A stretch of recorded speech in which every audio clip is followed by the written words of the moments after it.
Guess what, every pony? I'm gonna read My Little Dashie, a sequel. And, yeah, slightly different this time. One, I'm gonna try to not do any editing so that you can hear every sniffle and every sob that comes from me.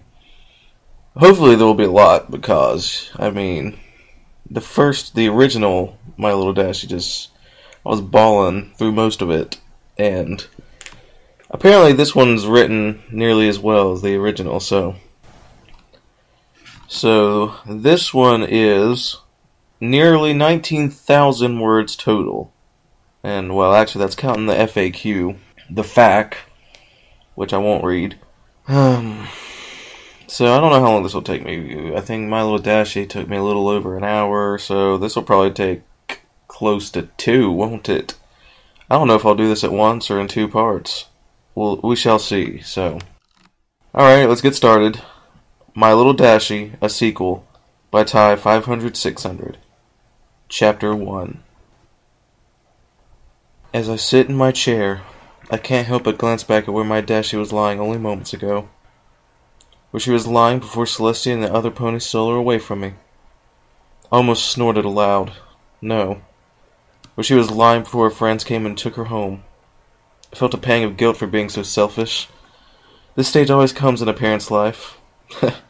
Just listen to me. I sound like a person who had raised a child. Well, actually, isn't that what I am? Great. First I was selfish. Now I'm being extra critical of myself. Of course that's what I did. Dashie was no different than any other human, other than her looks. She talked. She wrote. She played. She loved. I cringed at the thought. I could feel tears coming on again, slowly dripping down my cheek. She was my child. No matter how she looked, I raised her to be the best person she could be, no matter where she lived, and I should take pride in that.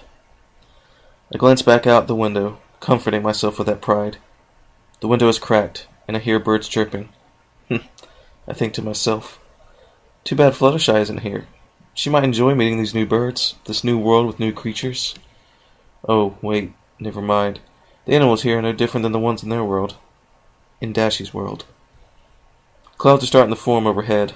Rain, I assume. I stand up to shut the window, but as I rise, a leaf blows in through the window. I follow it with my eyes, dancing and weaving through my living room, landing on the rug that the ponies were seated on not moments ago. I shut the window, and I turn to face the room. Other than my book of photos, there are no memories of Dashie left. I sink back into my depression. All thought and emotion, other than sadness, escapes my body. Just standing there, I collapse in on myself, remembering all that I could about my little girl. Her first bath, her first words, her first flight, her cutie mark and the broken windows that came with it. At that thought I smiled a little, but it was quickly wiped from my face. I don't know how long I stood there, just remembering. When I came to, though, I was sitting in Dashie's recliner, and the roar of water hitting the window helped to stir me. I got back up and approached the window and leaned on the sill, staring over our yard. My yard, I guess.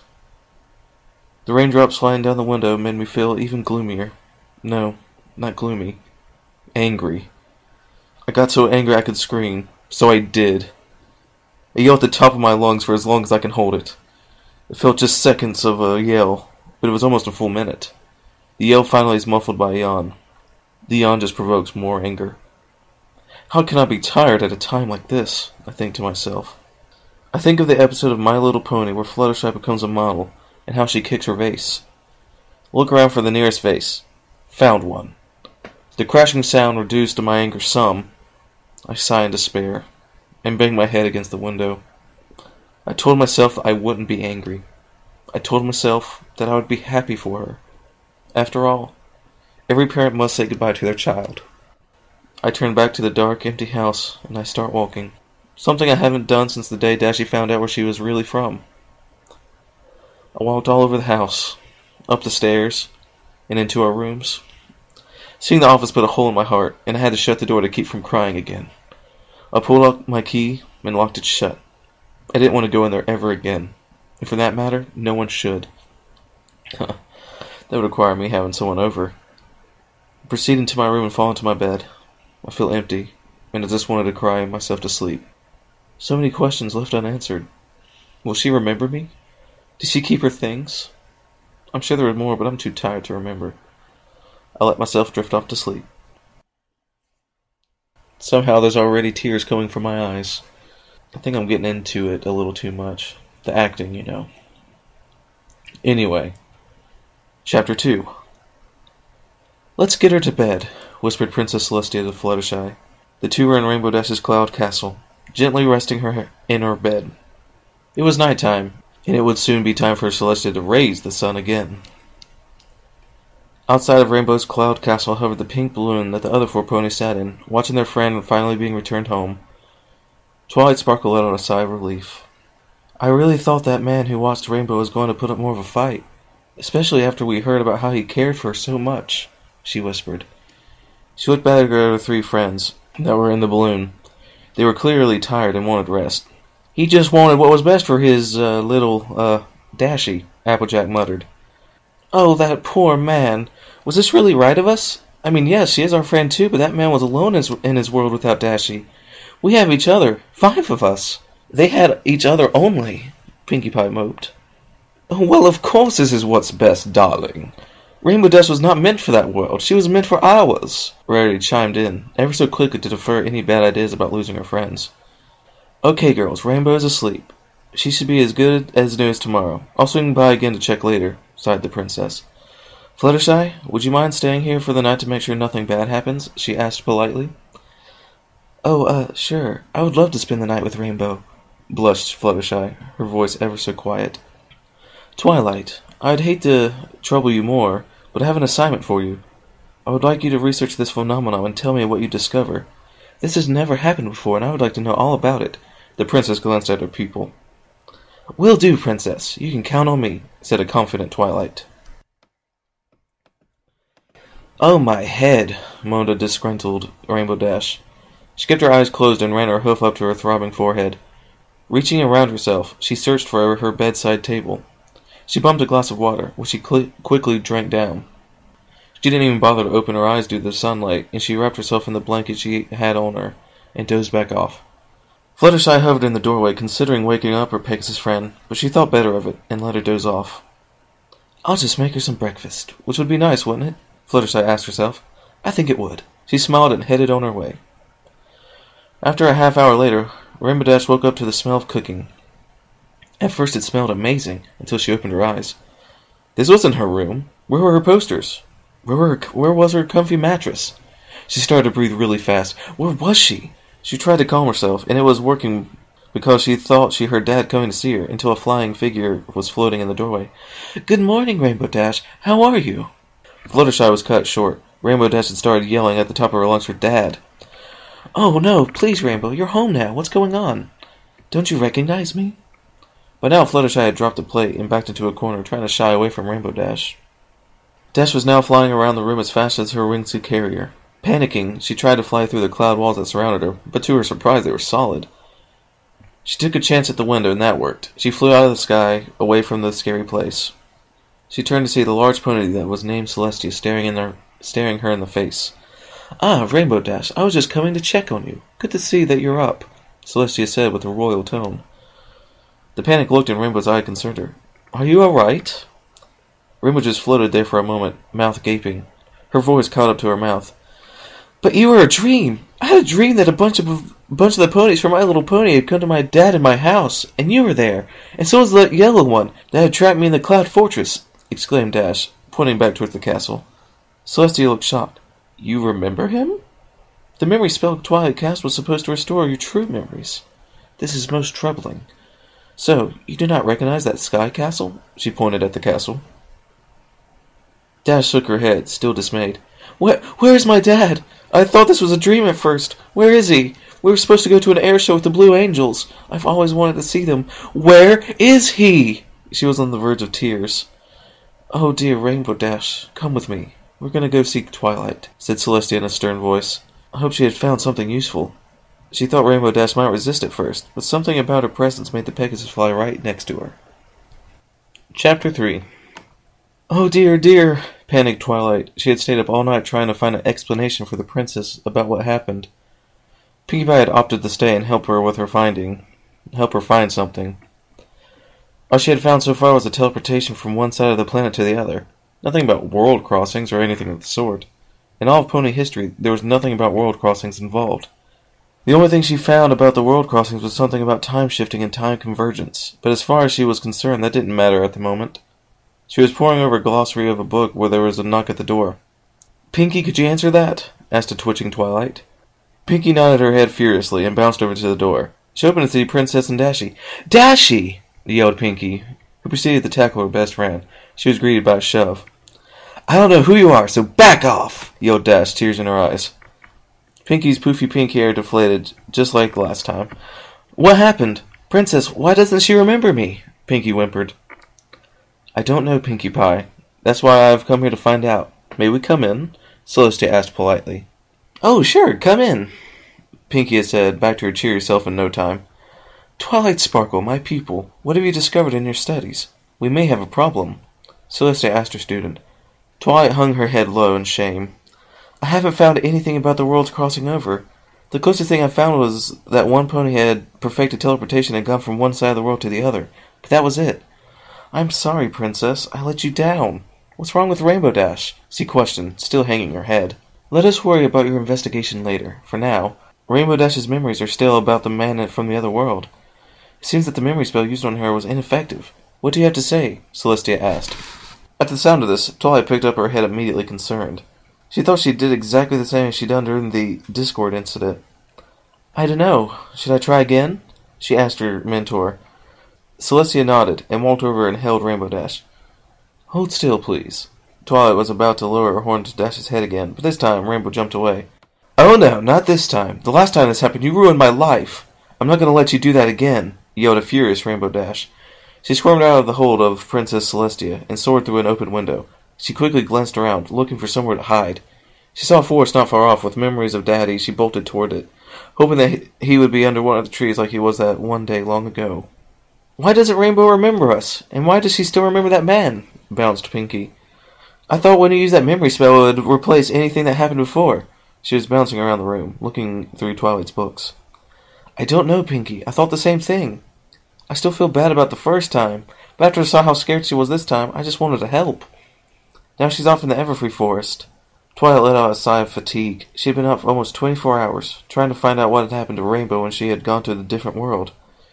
And now discover what had happened with her memory spell.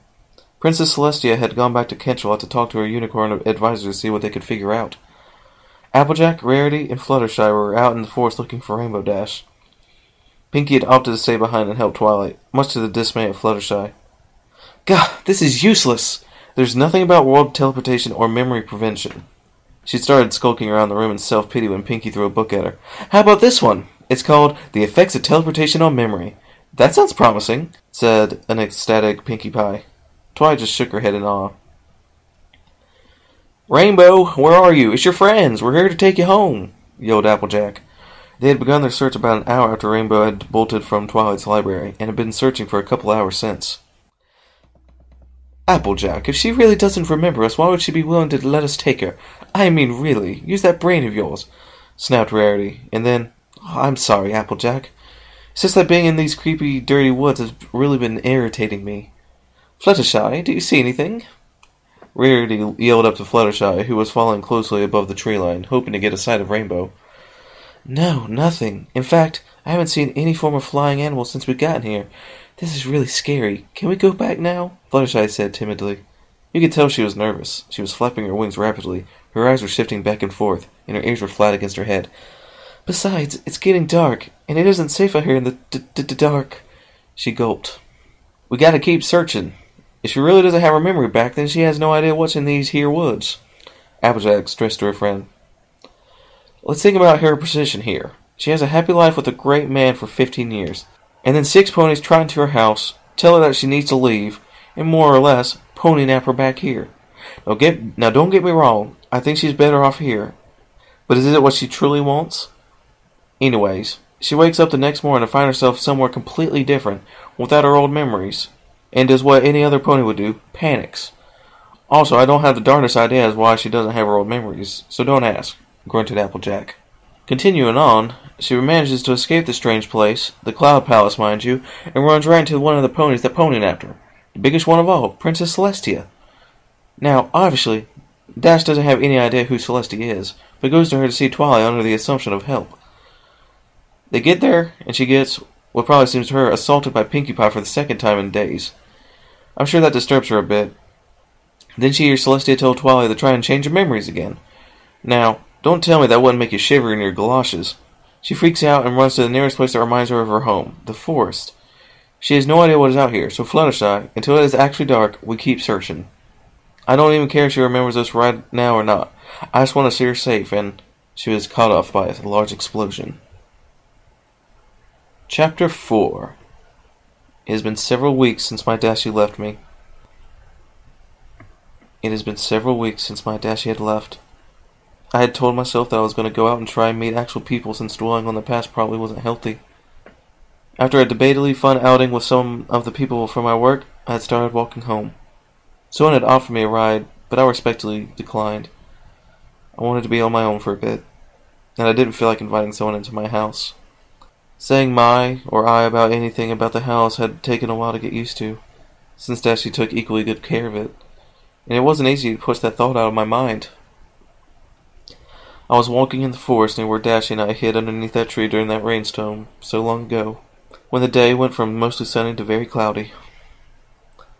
Ever since the ponies had come and gone, there had been a strange weather phenomenon.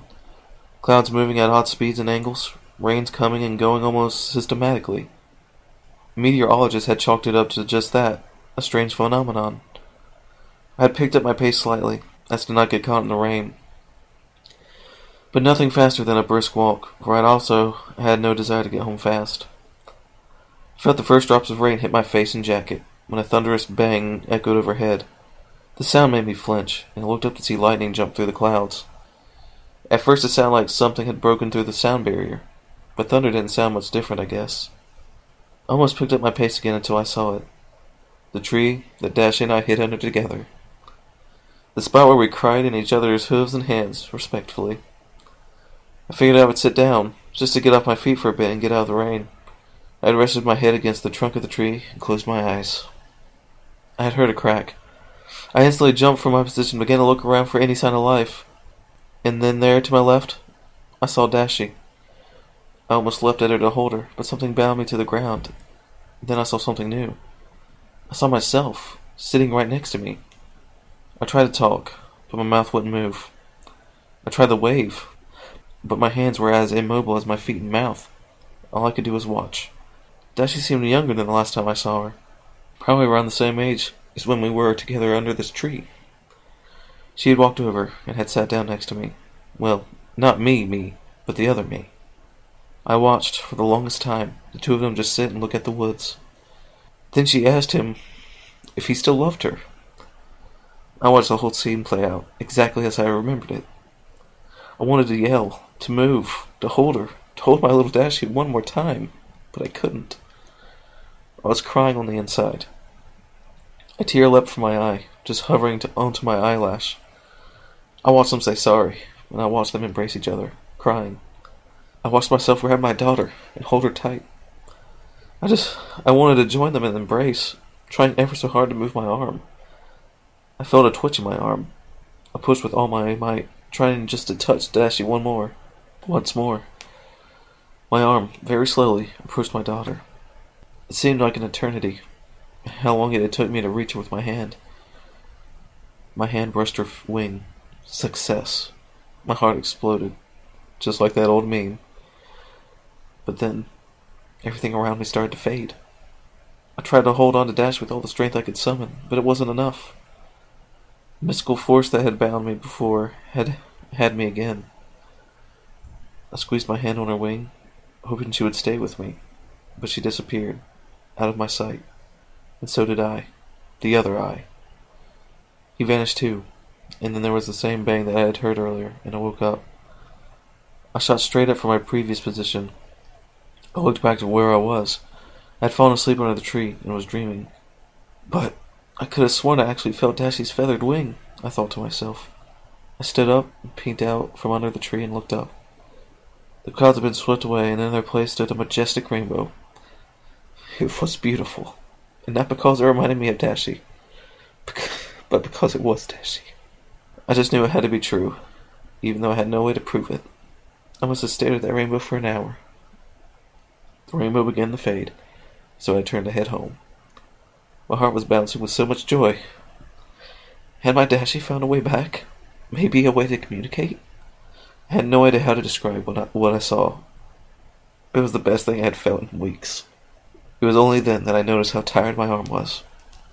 I also felt my hand clutching something tight. I looked down, and in my hand, the hand I had tried so hard to reach Dashie with, was a big cyan feather. Yes! Awesome. Love it. I enjoy the dad bits a lot more. I really get into it. Chapter 5. Fast. That's all I could think about. Those ponies, I knew from how much I watched the show, were not fast. The way I figured it, I was the fastest around, and no one could match me, so I flew. I flew as fast as my wings could carry me, hoping that I might find something in the forest. I don't know how long I flew, a couple of hours maybe, but I had no way to tell. From what I noticed, these ponies had only one clock tower, no watches or phones to tell time, just that tower. Dad would have helped these ponies. Dad.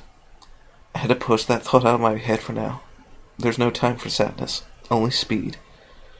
I had to get to somewhere I could think and find out how to go home.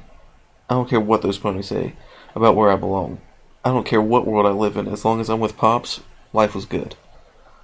I wasn't paying attention to how fast I was going, and that's when I noticed the air friction increasing. The sonic rainbow, that would get Dad's attention. If he could see it, anyway. I pumped my wings as fast as they would go, pushing me through the air barrier. I felt the resistance building, but I was determined. I felt myself punch through the barrier, the rainbow forming around my mane. My body was speeding up, and whistling sound was deep in my ears. I pumped my last bit of energy into my wings, and I exploded forward. Rainbow tail behind me, the massive color circle spreading even wider, covering this forest. It was easily the biggest one I had performed yet. The circle expanded for miles, at least from what I could tell, since I only glanced back for a moment. It was large enough that not only did it clear skies, it smashed them together to form a massive rainstorm. I halted myself and flew back towards the rain. To me, sitting on top of a thunderhead sounded like something to take my mind off current events. I hovered above them for a moment and let my wings collapse against my body, and I fell several feet. My hooves landed with a small thud. That's strange, I thought to myself. When I was in that cloud castle, when I ran through the clouds, I made no noise. Come to think of it, the only time I made noise walking on clouds was... I glanced down over the edge. Below me was a massive tree, easily protecting the ground underneath it from the rain. My heart started rising fast, and I leapt off the cloud, unfolding my wings to slow my descent. I hit the ground and landed on a twig that cracked under my hoof. The sound almost made me jump, but something about it seemed familiar and calming. I looked around, searching for anything familiar. There's not a single thing that looked the same, other than the large tree. I trotted over and sat down, letting my hooves slowly slide until I ended up lying down. I was alone in this jungle, no person or pony here with me. I felt like crying again, but this time I let myself. I don't know how long I cried, but I must have cried myself to sleep because I had a dream where I saw my dad again. At first, it seemed real, but then I could also see myself there with him. I saw me ask him if he still loved me. And he told me, of course. How could I have been so foolish back then? Of course he loved me. He had raised me for 10 years before that. If I ever see him again... No, when I see him again, I will be sure to apologize for that. In the dream, I saw him stroke my mane and hold me close. I tried to lean in on the hug, but I couldn't will myself close enough until I felt a sharp pain in my wing. That's what woke me up. I shot up out of that position I was in, checking myself for any visible damage. Other than a missing feather, I seemed alright. This is where I sit now, having no idea where one of my feathers went. And I'm currently under a tree, hiding from rain. Some Pegasus pony I am. Rainbow, where are ya? Came a voice through the trees. I could hear the voice of the orange one. What was your name? Applejack. They were out looking for me, but I had no intention of letting them take me back to have my memory wiped again. I stand up, trying not to make too much noise. I trot off slowly, knowing that the flying one, Fluttershy, I think, is probably up there watching for me. Hoping to slip away under the cover of the night, I jump into some bushes off the side of the trail, waiting to see if they move past. Trying to control my breathing, I peek out of the bushes. I see the white one first, Rarity, followed closely by Applejack. I look up and see a faint shadow of a flying figure above me. After sitting still for several minutes, I lose sight in the sound of them. I slowly move back through the woods, making sure not to give my position away. After several seconds of this, I felt my flank rub against something soft. A living being, it felt like. I whipped my head around and was staring right into the eyes of another creature. I felt its emerald eyes scanning me, observing me. My eyes adjust to the darkness, and I see a cloaked figure. It had black and white stripes. It was a zebra. "Ah, Rainbow Dash, it is good to see that you have not forgotten me," said Zecora. The zebra had a big smile on her face, clearly happy to see me.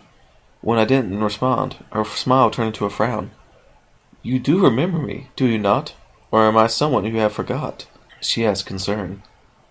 "The only reason I know your name is because I have seen the show," she said cautiously. The one episode of the show that I actually saw the zebra in was about where she cursed us. I mean, them. "And if you don't mind, I'm going to leave now." I unfold my wings and make a quick break until the zebra bit my tail and held on. "Wait, Rainbow Dash, do not go. For what is wrong, I must know," Zecora says through clenched teeth. She obviously wasn't going to let go, so I let myself fall back down on the ground and fold up my wings. "Please come back to my home, for in the dark you should not roam," she warned me. A little I sighed and nodded, having her lead the way. She was right. I had no idea what was out here, and a house would be nice after being stuck out in the rain for so long. Chapter 6. It has been a little more than a month and a half since I had seen Dashie, so it must have only been a couple hours back in Equestria.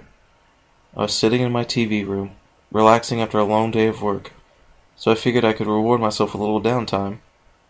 I was flicking through the channels on the TV when I came across some NASCAR reruns, and I figured I would try to watch it to see what Dashie saw in it. I know it was in her blood to go fast, but I was curious as to what she liked in particular. After about an hour of watching NASCAR, I was getting dizzy of watching the cars go around in a circle for so long. I personally didn't find it very entertaining, so I got up to pour myself a drink. After fumbling around in the dark for a while, I almost tripped out of the kitchen. One of the floorboards had been coming up, and it snagged my foot. I caught my balance and sat back down and figured that NASCAR required a little bit of alcohol to enjoy, so I sipped on a beer. Normally I don't drink, but after watching NASCAR I felt it was necessary. I set my drink on the side table next to my chair, all the while watching the screen. I found myself rooting for the number 16 car, which was the lighter blue. I thought to myself, like Dashie in the episode where she was competing for the Best Flyers award. I suddenly found my eyes drawn to the blue feather I had found several weeks ago. It was resting on top of the TV cabinet, next to the picture book. I averted my eyes back to the screen and started yelling, "Go, Dashie, go!" The number 16 car was fighting hard for first place, struggling to get around the other car ahead of it. Then something happened. Number 16 got up really close to the first place car, then did a swerving motion and snuck ahead of the other car.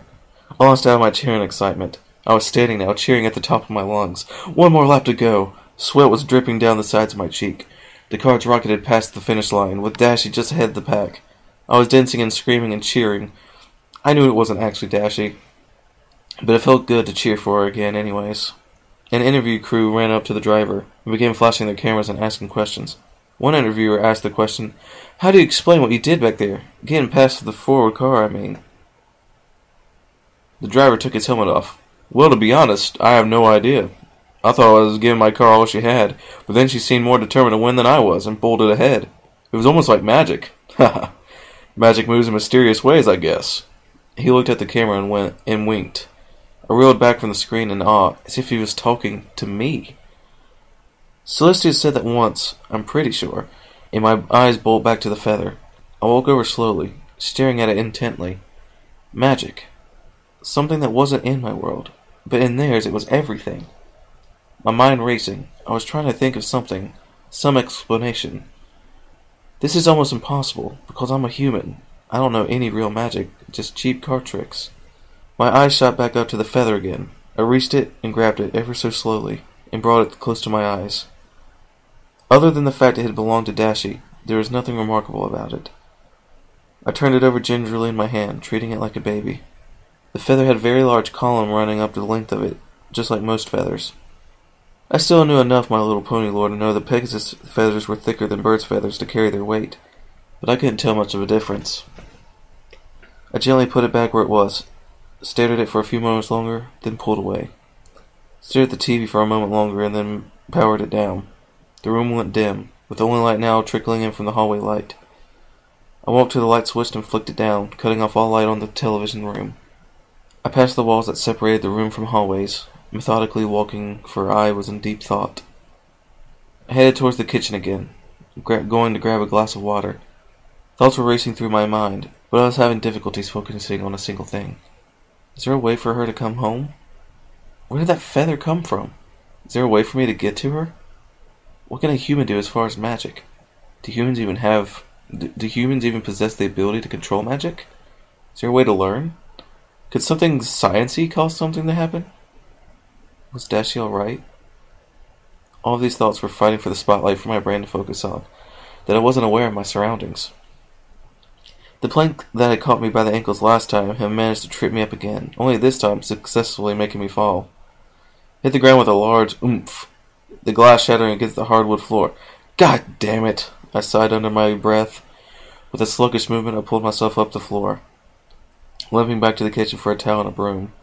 I hobbled back into the hallway, my towel and broom in hands. I dropped the towel over where the glass hid, soaking up the water, and began sweeping up the broken shards of glass in a pile for me to vacuum up. A large piece of glass had slid into the television room. I rested the broom against the wall, and with a slight twinge of pain in my left ankle, walked to grab it. I was bending down when something caught my eye. A faint glow came from the TV. I stood up, unaware as to what was going on. My eyes adjusted to the darkness of the room. The glow was cyan in color, radiating out of the feather that was perched above the TV. I felt like I was in a trance. My body moved without me telling it to. Gradually I made my way towards the cyan feather. I couldn't take my eyes off it, like I was drawn to it. It drew ever closer to me, slowly but surely. I felt my foot bump up against the furniture that held the TV and feather. At first, nothing happened. It just sat there, glowing. But then, something unnatural happened. It rose slightly off its perch and halted, just floating. I couldn't believe my eyes. I controlled my body again, and I bent down to get a closer look. It was hovering about an inch off the wood, not moving, just floating. I slowly reached up to touch it. As soon as my fingers brushed up against it, my vision was consumed by darkness. Ah, yeah, I guess he's going to Equestria. Chapter 7. Twilight, please go to bed. You've been up for almost 3 days now. Besides, you won't be any use to any of us if you can't even stand. Pinkie Pie shouted up to Twilight, who was perched at the edge of her overhang where her bed was. Twilight's mane had snares and split ends and was getting dirty from not showering. She had very droopy bags under her eyes, and she was having issues keeping her balance on the edge. Her tail was wrapped around her legs, and that was too messy. She was reading the book Pinkie had found, looking for an explanation as to what was happening to Rainbow Dash. No, Pinkie. If any of us was in trouble, Rainbow wouldn't rest until she figured out a way to help, Twilight said with a slurred, tired voice. She was rocking back and forth, flipping pages frantically with her magic, looking for any sign or hope. All I have found is that memory spells, when combined with teleportation, might bring memories of the pony who cast the spell over to the pony on the receiving end. That doesn't help us at all. Rainbow doesn't remember anything. This book is useless. Twilight flung the book down on the pile of books that were already on the floor beside her. And the worst part is that no one can find her. The other three have spent several hours in the forest and no sign of Rainbow. Spike, send the princess a message asking her if she had found any promising results, and make it quick, Twilight barked. Twilight. The princess said that if she found anything, she would come back as soon as she did. I don't think we should bother her. Spike's sentence was cut off in the middle, and a plume of fire shot out of his maw and a scroll landed in his claws. Or, never mind. Ahem. Dear Twilight, my advisors know nothing of this magic. What they believe to have happened is that the mixing of the powerful natural energy of the weather and your also powerful magic had created a wormhole of sorts and was made of both magic and natural energies. They also brought up some interesting points to ponder. The Pegasus ponies have the ability to control the weather, where unicorns only have slight control of this and earth ponies have none. This is all and well, but they think the combination of the Pegasus pony's power plus the unicorn magic may have created something inside of your friend. Almost a new pony magic of sorts. While this is not a tested theory in the slightest, it must be noted as a possible explanation. This is important because, if this is true, this new magic is only controlled by your friend and, for it to be manipulated, would require another pony with similar powers to affect her. Basically, what I am saying is that, once again, only if this is true, then none of this world's magic will affect Rainbow Dash's personal well-being. This is also disturbing because this means that she may or may not have the power to control weather and magic. This is also different than the abilities I possess, for I do not control a single power of magic and weather. But I possess two abilities, one for weather control and the other, magic. For now, there is nothing you or your friends can do to help Rainbow Dash. I now ask you, please get some rest. Your friends are worried about you, and Spike tells me that you are not in the greatest of conditions. I need you at the best of your abilities, both mentally and physically. So sleep, my student. I will come to you when I need you. Princess Celestia. Whew, that was a lot to read, said Spike. Twilight hung her head. I can't do anything to help Rainbow, and now she wants me to sleep? Moped Twilight. Twilight, you silly filly, you know that's not what the princess said. She said that she wanted you to rest and be ready when she needs you. Now, go to bed. Spike and I can clean up these books for you, chimed Pinkie Pie. Twilight sighed. Okay, you guys win. Twilight struggled to her hooves, clearly weak and exhausted, and slowly walked to her bed. After the sound of Twilight shutting the door, Spike was quick to talk to Pinkie Pie. What do you think of this, Pinkie Pie? I mean, is this right? Rainbow Dash had no idea who we are, and the only person she had for her family was this man you guys keep talking about. Do you know his name, by the way? A quick shake of Pinkie's head delivered the answer. Nope, he never said anything about his name. Neither did Dashie. And I'm in the same boat as you are, Spike. At first I was really excited to have Dashie home, but after I saw what had happened, even I cried a little bit. I told the other ponies a couple days ago, too, but Rarity didn't like that thought, admitted Pinkie. Her head drooped a little bit. Spike, that man out there, he had no one to love or to hold. We have always had each other. He had Dashie, and Dashie had him for a long time. I've been thinking about this whole time, about what is happening. Spike just gave Pinkie a quizzical look. That's exactly the look Rarity gave me. I remembered how we needed Rainbow Dash to be one of the elements of harmony. But if she isn't our friend, then she won't be able to use her element. How could she be loyal to some pony she doesn't know? Or 5 some ponies she doesn't know? I wouldn't trust a bunch of crazy ponies who are keeping me away from my pops. I hear you, Pink. But I think we need to look at what's better for her overall. Here in Equestria, she can live, she can fly, and truly be herself. In their world, at least from what you guys tell me, she couldn't, Spike said, sliding a book into the shelf. That reminds me, I saw the strangest thing on the way over today. I was I was skipping over and watching the sky for an off chance of seeing Rainbow Dash when I saw a cloud move, exclaimed Pinkie Pie. Spike gave her a confused look. Not like that, silly. I mean, it moved on its own. There was no pony pushing it or anything. The only place I've ever seen that was above the air-free forest and in the other world, Pinkie said with excitement. Something strange is happening, Spike, but I don't know what. Are you sure? I mean, are you sure you didn't see some pony pushing it? Clouds from the forest always stay above the forest. And why would a cloud from the other world be here? How would it be here? They don't have magic, Spike asked with wide eyes. The standard rapid head nod confirmed his answer. I bet it's just something that came from the forest. I'm sure it's nothing. Let's finish this up. Did I hear you say something about a cloud moving on its own? Came a drowsy voice. I read about that in one of the books. Twilight emerged over the edge of her loft, blinking heavily. One of the old wizard ponies had documented that long-distance teleports require a great amount of energy that sometimes bring more than just one pony through the gate. Twilight said. She stopped for a moment to collect her thoughts as she began to speak again. The thing is, these anomalies would only occur for no more than an hour or two after the teleport happened. Pinkie, did you say that you saw this today? Twilight stammered, still a little tired. Pinkie nodded her head furiously. Yeppers! On my way here I saw it this morning. What does that mean, though, Twilight? Aliens? Are aliens here? Pinkie's eyes suddenly widened at the thought. No, Pinkie, that does not mean aliens. At least I don't think. No, this means something else. This means... Twilight's sentence was muffled by a yawn. She swayed at the top of the stairs for a moment before collapsing. Twilight! Spike and Pinkie yelled in unison. They rushed to the stairs to the unicorn friend to see if she was all right. She must have fallen asleep, Spike said as he let out a sigh of relief. He lifted her rear end. Pinky, help me move her to bed. But I wanted to know what she was going to say, Pinky whined. She wrapped her hooves around Twilight's sleeping face. Wake up! What does this mean? Pinky, she's sleeping. Let her be. We can ask her what she meant when she wakes up. Now help me, grunted Spike. He wrapped his claws around Twilight's rear hooves and began to pull. Good idea, Spike. Dropping her off edge would surely wake her up, Pinky said and grabbed Twilight and started off towards the balcony. No, Pinky, help me get her to bed. She needs sleep, Spike growled. Oh, I see. If we let her sleep, she can tell us later. You're full of good ideas, Spike, she said while trying to balance the sleeping unicorn on her back. Spike stared blankly after Pinky, who bucked Twilight into her bed. Nighty-night, Twilight. Hey, that rhymes. She chuckled to herself. Spike just brought his claw up to his face, creating an audible slap at hearing that. Pinky, sometimes I just don't understand you. Hey, Rarity said that too. Chapter 8. That is quite the predicament, Rainbow Dash. Let us find the answers before somebody does something brash, said Zecora. We had just arrived at her hut, and we had spent the time walking discussing what was happening. I had told her everything that had happened so far.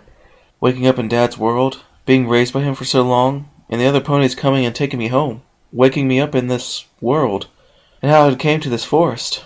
From the show, the only thing I remember about Zecora is that she is good with potions.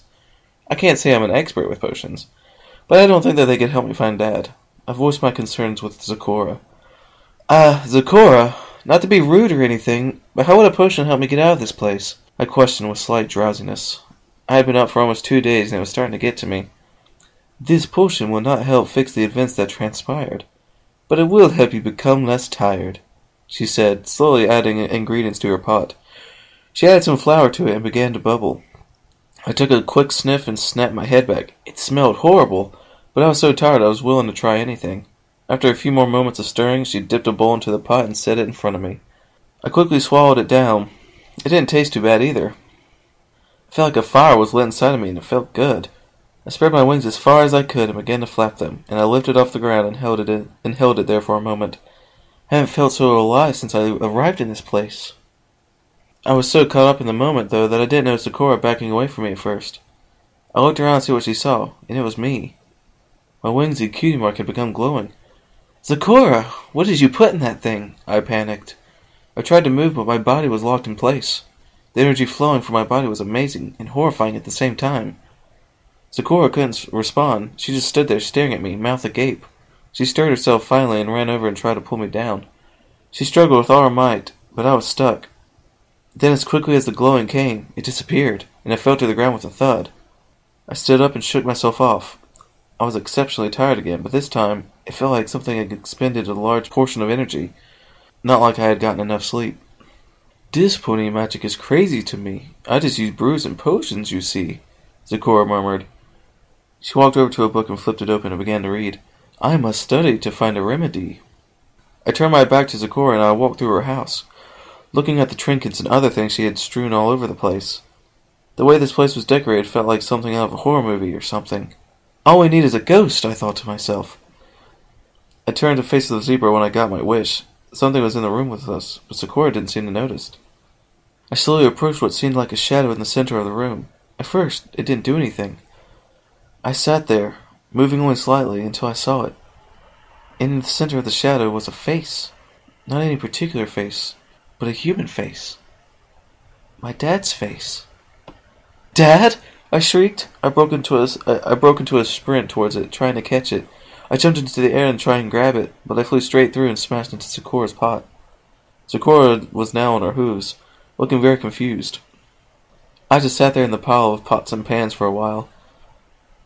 Was that who I thought it was? I looked over to Zecora. I know she didn't have many answers, but I just needed someone to speak to. I was going to say something, but I didn't know what I wanted to say. My head was trying to make sense of what had just happened. I felt a hoof on my shoulder as Zecora spoke to me slowly. What is wrong, Rainbow? I cannot help if I do not know. I turned back to where the apparition was not moments ago, but to my dismay it was gone. I rose my hooves and brushed myself off. I stared at Zecora, finally coming up with words. Thank you, I whispered. I didn't know what to make of the little that I saw. I blinked, trying to clear my vision. What did I see? I saw a room, that was for sure. What was in the room was the main question. I saw something. It was all still somewhat of a blur. I shook my head, trying to get my memories to settle. There was some stuff on the wall. Cups and bottles resting on shelves, mostly. There was some tribal masks scattered around the room. It was somewhere that I knew, but I've never been to a place like that. Then it hit me. I hadn't, but Dashie had. It was Zecora's home. But how did I get there? It couldn't have been a dream. It had only been a couple of minutes in touching the feather, yet something happened. There was someone in there. Probably Zecora, logically thinking, as logical as this situation could be anyway. There was someone else, though. Someone who shouted something. If I heard it right, it was Dad. Dashie? Was Dashie there? No way. It couldn't have been. I'm straining my brain to remember what I saw. No, Dashie was there for sure. I remember her lunging out to grab me. This isn't possible. How could it be? I don't control magic, neither does Dashie or Zecora. In my hand sat the feather, which was noticeably faded from its previous color, as if the energy was sucked from it. I slowly climbed to my feet and took in my surroundings. I was in the television room again. Everything was the same as it was moments ago. No, something was different. There was a light leaking in through the shut windows. How is that possible now? It was midnight just moments ago. I heard a beep from the kitchen, the answering machine. That was also strange, since no one calls. This day kept on getting odd. I set the feather down on the TV and walked into the kitchen and hit the play button as I went to pull out a drink from the fridge. It was from the office. It basically told me that they didn't see me at work and were wondering where I was. The beer gushed out onto the floor. Crap, I missed work. How long was I friggin' gone? I looked at the clock. It was almost 7 o'clock. I was gone for nearly 19 hours. I just shook my head. I must have drank too much last night and don't remember it. I headed back to the television room and sat on the couch and stared at the blank TV. So many thoughts were rushing through my head. I just let them, though, and I kept staring at the TV. I sat there for an hour, just staring and sipping on my drink. My mind was trying to rationalize what I saw, but I no longer cared what it had to say. My heart knew what I saw. I saw My Little Dashie. Well, guys, looks like I'm going to have to put this into 2 parts. Getting ready to do Chapter 9, so I'm over halfway there. But, yeah, this is taking longer than I thought, so I will definitely just finish this tomorrow. If you liked my first part of this reading, comment, rate, subscribe, leave suggestions for me, and I will see you later.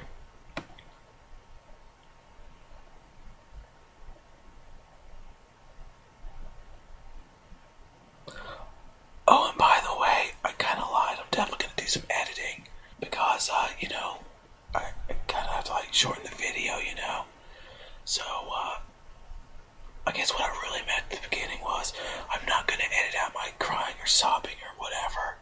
So, yeah.